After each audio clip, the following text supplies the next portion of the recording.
एक बार की बात है। सुषमा अपने पूरे परिवार के साथ खुशी खुशी मोहन नगर में रहती थी। उसकी 2 बहुएं थी, पल्लवी और शिवानी।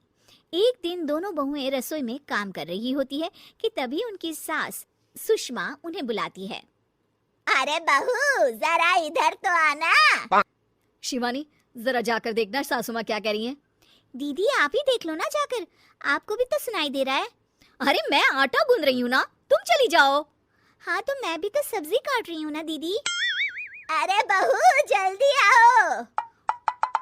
ओह, ये तो जाएगी नहीं। मैं ही जाकर देखती हूँ कि क्या करना है।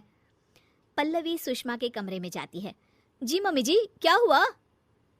शाम को घर पर कुछ मेहमान आने वाले हैं, तो तुम अच्छा सा खाना बना लेना बहू। ठीक है मम्मी जी, आप बता दीजिए क्या क्या बनाना है और कितने लोग आ रहे हैं।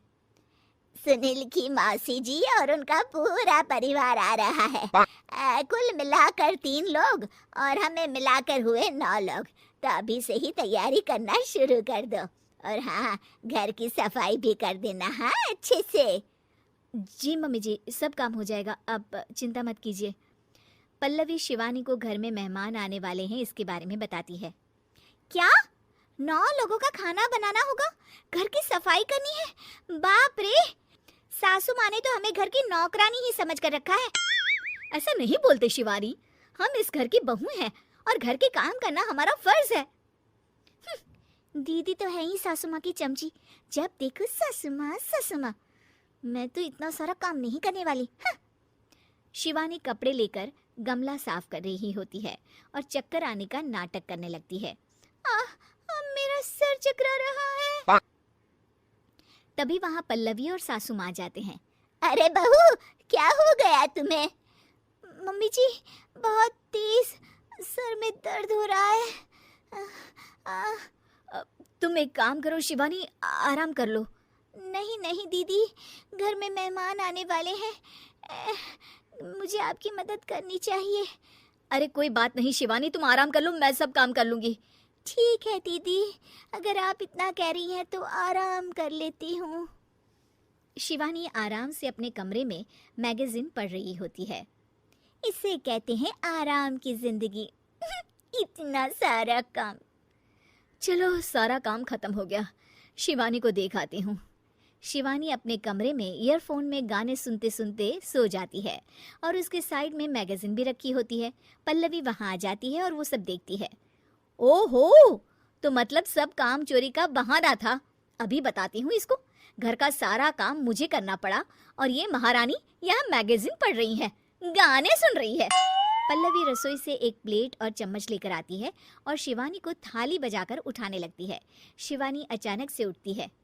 उठ गई महारानी, गाने भी सुन लिए, मैगजीन भी पढ़ ली। तुम तो बहुत बड़ी झूठी निकली शिवानी। तुमने सर दर्द का बहाना बनाया ताकि काम करने से बच सको। हाँ, बनाया बहाना, तो क्या करती, इतने सारे काम करती। मुझे कोई शौक नहीं है चापलूसी का। क्या चापलूसी? तुम्हें लगता है कि मैं सारे काम चापलूसी के लिए कर रही हूँ? और नहीं तो क्या। तभी वहाँ सासू माँ आ जाती हैं। अरे बहू, वो लोग बस आने ही वाले हैं, तुम तैयारियां कर लो। जी सासू माँ, तुझे तो मैं बाद में देखती हूँ। सब खाना खाने बैठते हैं और खाना शुरू करते हैं। तभी सुनील की मौसी बोलती है। वाह भाई वाह, खाना तो बहुत ही अच्छा बना है सुषमा जी, एक एक चीज में क्या स्वाद है। ये सुनकर शिवानी मुंह बना लेती है। उसे अपनी जेठानी की इतनी तारीफ रास नहीं आती। आपकी बहुएं तो बहुत ही अच्छा खाना बनाती हैं। हाँ, बनाती तो दोनों ही अच्छा है, पर आज ना ये सारा खाना बड़ी बहू ने बनाया है। छोटी बहू की तबीयत ठीक नहीं थी, सो इसलिए। मानना पड़ेगा सुषमा जी, आपकी बड़ी बहू तो बहुत ही गुणवान है। पल्लवी की तारीफ सुनकर शिवानी को जलन होती है। पल्लवी ये सुनकर खुश हो जाती है और शिवानी की तरफ देखकर उसे चिढ़ाती है। कुछ देर बाद मेहमानों के जाने का वक्त हो जाता है। मौसी जी सबके लिए उपहार लाई होती है। वो सबको शगुन के पैसे देती हैं और अंत में पल्लवी के पास आती है। तुम्हारे लिए शगुन का लिफाफा तो है ही, पर बहू तुम्हें एक और उपहार भी मिलेगा इतना अच्छा खाना बनाने के लिए। मौसी अपने सोने के कंगन निकालकर पल्लवी को पहना देती है। ये लो, ये मेरे मनपसंद कंगन है, अब से ये तुम्हारे हुए। धन्यवाद मौसी जी। ये देखकर शिवानी तो पूरी तरह से जल जाती है और गुस्से से रसोई में चली जाती है। तभी वहाँ पल्लवी आ जाती है और उसे अपने कंगन दिखाने लगती है। देवरानी जी, अब आपका सर दर्द ठीक तो है ना? मुझे लगता है कि अब सर दर्द शुरू हो गया होगा आपका।